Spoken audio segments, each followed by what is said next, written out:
हरे कृष्णा।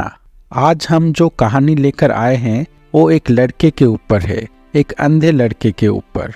ये लड़का जन्म से ही अंधा है, लेकिन हमें एक बहुत ही महत्व शिक्षा दे रहा है।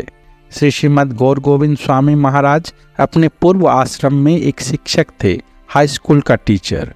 गुरुदेव हमेशा कहते थे कि ये जड़ विद्या, मटेरियल एजुकेशन, ये आदमी को गधा बना देता है, ये कुछ काम का नहीं है। विद्या आदमी को ब्राह्मण बनाना चाहिए, लेकिन ये पढ़ाई आदमी को शूद्र बनाता है और हर कोई पढ़ाई खत्म करते ही नौकरी की तलाश में निकल पड़ता है। ना चाहते हुए भी गुरुदेव को ये असार वस्तुओं को पढ़ाना पड़ता था, क्योंकि यही तो हमारा सभ्यता बन गया है। लेकिन गुरुदेव हमेशा चाहते थे कि कब ये सब बंद हो और वो इस जड़ विद्या को छोड़कर कृष्ण भक्ति को पढ़ाएं।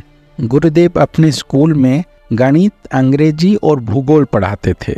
जब वो अंग्रेजी पढ़ाते थे उस समय अंग्रेजी पुस्तक में एक छोटा सा पोएम था, काव्य द ब्लाइंड बॉय। ये एक लड़के के ऊपर था जो जन्म से ही अंधा था। उसने अपने जीवन में कभी भी सूरज नहीं देखा, तो जब भी लोग बातें करते, अरे सुबह हो गई, सूरज उग गया, चलो चलो उठो बिस्तर से, देखो दिन हो गया है, सूरज उग गया है, इसे सुनकर वो अंधा लड़का सोचता, ये लोग क्या बात कर रहे हैं, सूरज सूरज, और ये सूरज दिन और रात बनाता है, लेकिन मुझे तो कोई सूरज नहीं दिखता। मैं अपना खुद का दिन और रात बनाऊंगा, जबकि सूरज उनका दिन और रात बनाता है। जब मैं उठ गया तब मेरा दिन है, और जब मैं सोऊंगा तब मेरा रात है। वो लड़का जन्म से ही अंधा है और उसने कभी सूरज नहीं देखा। तो क्या इसका ये मतलब है कि इस दुनिया में सूरज है ही नहीं? ये बकवास है। ऐसा नहीं है, सूरज है और वो हमारा दिन और रात भी करता है, लेकिन क्योंकि ये लड़का अंधा है इसीलिए इसको सूरज नहीं दिखता, तो वो अपना खुद का दिन और रात बना लेता है। इस जगत में हम सब माया और मोह में अंधे हैं। हम सब की आंखों में पर्दा पड़ा हुआ है अज्ञानता का, इसलिए हम अपने इन आंखों से भी भगवान को नहीं देख पाते, जो कि इस दुनिया के कण कण में विराजमान है। भगवान इस समस्त ब्रह्मांड को चला रहे हैं, लेकिन हम सोचते हैं ये तो अपने आप ही चल रहा है। अगर हमें नहीं दिख रहा तो इसका ये मतलब नहीं कि भगवान है ही नहीं। हम अंधे हैं, इसीलिए हम उनको देख नहीं पा रहे हैं, लेकिन जिनके आंखें हैं वो तो भगवान को देख रहे हैं।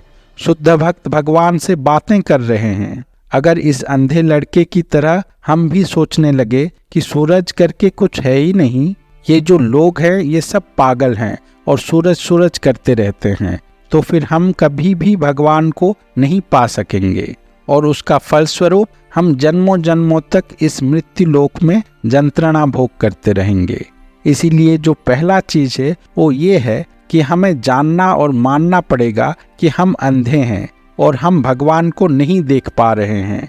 इससे समझने के बाद तब हम प्रयास करेंगे कैसे हमें वो आंखें मिले ताकि हम सच को देख पाएं, भगवान को देख पाएं, और तब साधु गुरु हमें आंखें प्रदान करते हैं और हमारा जीवन सफल होता है। गुरुदेव कहते हैं वो अंधा लड़का गलत सोचता था और मैं सोचता था कि मैं ये क्या पढ़ा रहा हूँ। मैं अपने आप को गाली देता था कि मैं बच्चों को ये क्या शिक्षा दे रहा हूँ।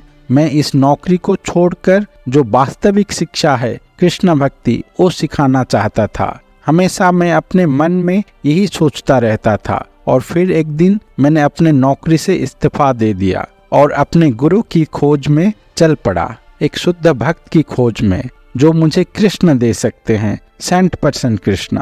और उनका खोज समाप्त हुआ वृंदावन धाम में, जब वो श्रील प्रभुपाद से मिले। हमें भी इस चीज को समझना पड़ेगा कि हम अंधे हैं, तब हम अपने अंधेपन को दूर करने के लिए कोशिश करेंगे, गुरु की खोज करेंगे। हरे कृष्णा।